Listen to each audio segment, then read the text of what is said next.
అదే జరిగితే ఆ ఆత్మని బంధన చెయ్యలేం మనోహరి. కావడి కట్టి గుడికెళ్లారో దీక్ష పూర్తవుతుంది. అప్పుడిక ఏం చేసినా ఆ ఆత్మని బంధించలేము. ఇదంతా ఆ తండ్రి కూతుర్ల వల్లే వచ్చింది. వాళ్లే దీక్ష అని అనకుండా ఉండుంటే ఈ పార్టీకి అది ఇంట్లో నుంచి అమర్ లైఫ్ లో నుంచి బయటకు వెళ్ళిపోయి ఉండేది. వాళ్ళు అనుకున్నది జరగకుండా మనం అనుకున్నది జరగాలంటే ఏం చేయాలి ఘోరా? కావడి ఎత్తకుండా ఆపాలి. వాళ్ళ దీక్షకి భంగం కలిగించాలి. కానీ ఎలా? ఏదో శక్తి వాళ్ళని కాపాడుతున్నట్టు అనిపిస్తుంది. నాకు తెలిసి మనం ఏం చేసినా వాళ్ళు దీక్షని విరమించుకునేలా చేయలేము. వారిలో ఒకరు చస్తే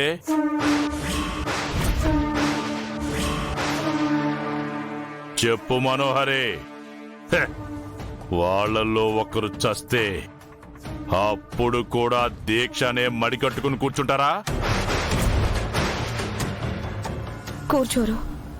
కానీ అమరుండగా ఆ భాగ్యని నువ్వు టచ్ కూడా చేయలేవు. ఏ ఆ భాగమతి చస్తేనే చావవుతుందా?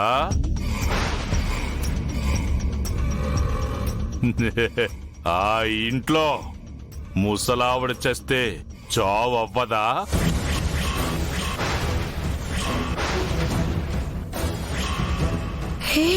ఏం నువ్వు మాట్లాడేది? ఆ ఇంట్లో ముసలావిడ చస్తే దీక్ష ఆగుతుందా లేదా? అవును, ఖచ్చితంగా ఆగిపోతుంది. అత్తయ్యని టచ్ చేయాలని చూస్తే చంపేస్తాను. దేవత లాంటి అత్తయ్యని చంపేయాలనుకుంటున్నారా? మనో వద్దు.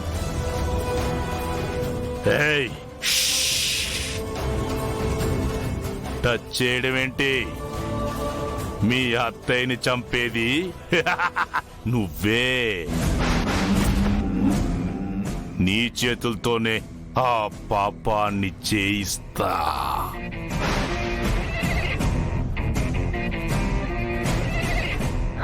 నో నో, లేదు, అలా జరగడానికి వీల్లేదు. లేదు, నేను అనుకున్నదే జరుగుతుందని చెప్పాను కదా ఆత్మ. నువ్వు వెళ్ళి సంతోషంగా ఉండు మనోహరే. ఈ రాత్రికే ఆ ముసలిదాన్ని చంపేస్తా.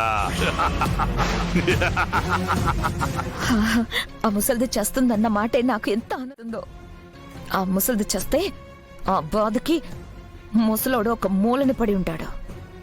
బాగిని బయటికి తోసేస్తే నా లైన్ క్లియర్ అయిపోతుంది.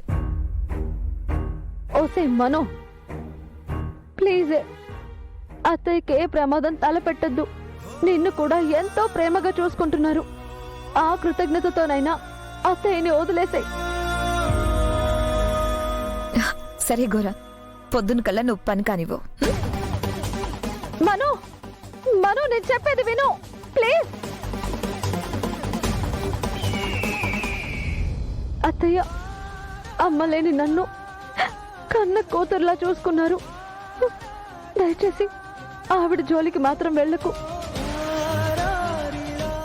నీకు ఆ దీక్షని ఆపడం మాత్రమే కదా కావాలి. నేనే ఏదో ఒకటి చేస్తా. Please please please Gora.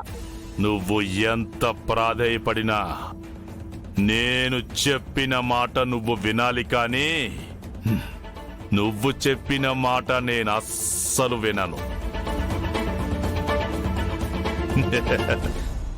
ఆత్మా, నీకు అమ్మలాంటి అత్తమ్మ ఈరోజు నీ చేతిలో చావబోతుంది. ఇది తథ్యం.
రాథోడ్ అమ్మా వెళ్ళి పాదధారికి ఏర్పాటు చేయి. సరే అమ్మా. రండి